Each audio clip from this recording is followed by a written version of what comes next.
ఈరోజు విజయవాడలో రైతు బజార్ ఇన్స్పెక్షన్ రావడం జరిగింది.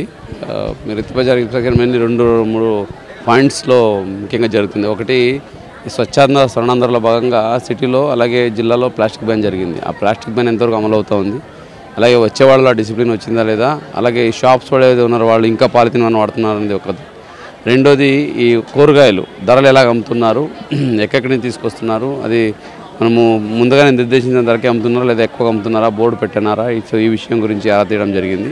సో ఇప్పుడు చూసుకుంటే ఇక్కడ పట్టమట రైతు బజార్కి రావడం జరిగింది, అందరితో మాట్లాడాము. ఇంకా కొంతమందిలో ఆ పాలిథిన్ బ్యాన్ చేశారు, ఇది మనం ప్రత్యామ్నాయం ఎదుర్కోవాలనేది ఇంకా ప్రాపర్గా అర్థం కాలేదు. ఇంకా కొంతమంది కనిపిస్తున్నారు, కానీ కొంతమంది అయితే ఈ వ్యాపారులే కాకుండా వచ్చే గ్రాహకులు కూడా క్లాత్ బ్యాగ్ పట్టుకొస్తున్నారు. అది చాలా ఆనందదాయకం. సో మనం ఎంత త్వరగా ఈ ప్లాస్టిక్ మహమ్మారిని తరిమి కొడితే అంత మంచిది పర్యావరణానికి అనేది వాళ్ళు ఆల్రెడీ అర్థం చేసుకున్నారు. మిగతా వాళ్ళు కూడా అర్థం చేయించే పనిలో ఉన్నాము. ఇంకా ఇంత చెప్పిన తర్వాత కూడా ఎక్కడైనా పాలిథిన్ వాడడం మొదలు పెడితే లేదా వాళ్ళు కొనసాగిస్తూ ఉంటే చర్యలు కూడా కఠినంగా చర్యలు కూడా తీసుకోవడం జరుగుతుంది. ఇక్కడ విఎంసీ అధికారులు అలాగే రైతు బజార్ అధికారులు కూడా చెప్పడం జరిగింది. ఎప్పటికప్పుడు ఈ ప్రతి రైతు బజార్లో కూడా ఒక ప్లాస్టిక్ లేని అలాగే ప్లాస్టిక్ ప్రత్యామ్నాయం ఏదైతే ఉన్నాయో జూట్ బ్యాగు అలాగే ఈ లాంగ్ టర్మ్ బ్యాగ్స్ ఈ సంచిత చేసేవి అది అమ్మే షాప్ కూడా పెట్టడానికి ఏర్పాటు చేయమని చెప్పడం జరిగింది. సో దీని ద్వారా మనకు పర్యావరణము అలాగే స్వచ్ఛంద స్వర్ణాంధ్ర లక్ష్యాన్ని చేరుకోవడానికి ఉపయోగపడుతుంది. జిల్లాలో ఉన్న 15 రైతు బజార్లో కూడా ఇది పకడ్బందీగా అమలు చేయడం జరుగుతూ ఉంది.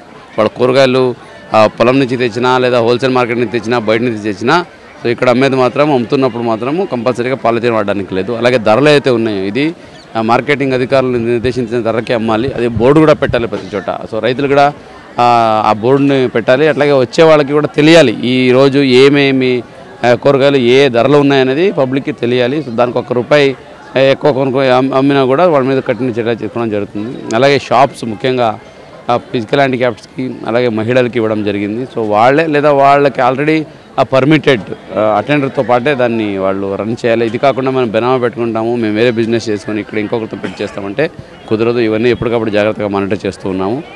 రైతు బజార్ నుంచి యాక్చువల్లీ డిసిప్లిన్ స్టార్ట్ అవుతుంది. మీకు తెలిసే ఉంది, వాళ్ళు ఏ ప్రొఫెషన్ చేసుకుంటున్నా కూడా రైతు బజార్కి ఒక అనుబంధం ఉంటుంది. ఎందుకు, కూరగాయలకి కంపల్సరీ ఇక్కడికి వస్తారు. సో ఇక్కడి నుంచి మనము ఈ ప్లాస్టిక్ బ్యాన్ నినాదాన్ని మనం ప్రాపర్గా డ్రైవ్ చేస్తే మొత్తం సొసైటీకి అది పాజిటివ్గా వెళ్తుందనే ఉద్దేశంతో ఇచ్చడం జరుగుతూ ఉంది. ఇప్పటివరకు దాదాపు ఒక 80-85% అమలు చేయడం జరిగింది. ఇంకా వచ్చే వారం 2 వారం మ్యాక్సిమం ఒక మంత్లో మొత్తం రైతు బజార్స్లో ఎక్కడ పాలిథిన్ లేకుండా ప్రత్యామ్నాయంగా ఏది జూట్ బ్యాగ్స్ అలాగే ఈ క్లాత్ బ్యాగ్స్ ఉన్నాయో అది ప్రమోట్ చేసుకుంటూ ఎకో ఫ్రెండ్లీ రైతు బజార్గా తీర్చిదిద్దడానికి అరుగులేస్తున్నాము.